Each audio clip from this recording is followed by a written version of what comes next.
In Chapter 9 of Part 1 of Beloved, Sethe decides it's time to take Baby Suggs' advice and lay it all down.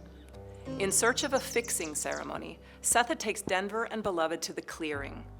She thinks about that 124, before the haunting, where her mother-in-law loved, cautioned, fed, soothed, where food was always cooking and the light was always on. Sethe recalls how she got there. Stamp-Paid ferried her and Denver across the Ohio River to freedom, and Ella delivered her to Baby Suggs, her 2 boys, and her crawling already baby girl. For 28 days, Sethe knew what it felt like to own herself, to wake up at dawn and decide what to do with the day. She heard Baby Suggs' message of self-love, a message that began to collapse 28 days after Sethe arrived.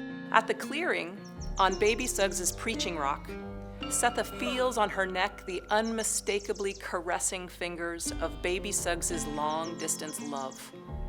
Soothed and relaxed, she thinks of Paul D., knows that her story was bearable because it was his as well. But the hands on her throat gather strength, and Sethe realizes she's being strangled. At first, Sethe thinks it was Baby Suggs, and then relaxes again under Beloved's gentle, heavenly fingers. Rubbing Sethe's bruised throat, Beloved leans over and kisses her. And Sethe pushes her away because her breath is exactly like new milk, her touch exactly like the baby's ghost. Home again, Sethe directs her attention to Paul D., determined to launch her newer, stronger life with him, and this upsets Beloved. In a moment of anguish, Beloved runs to the stream. Denver finds her and confronts her for choking Sethe in the clearing. Beloved denies it and warns Denver to watch out.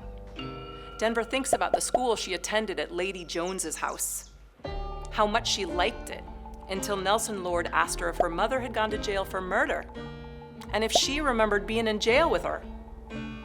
Denver asked Sethe, but then went deaf to avoid hearing her answer.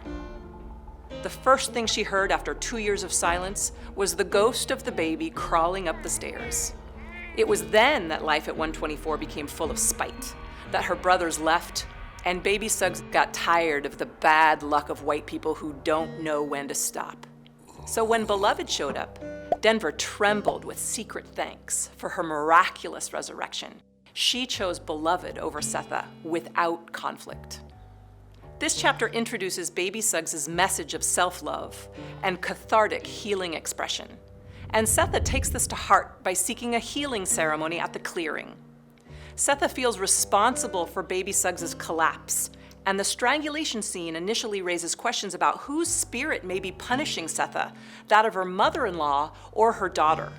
This chapter also marks Sethe's realization that Beloved is her baby daughter.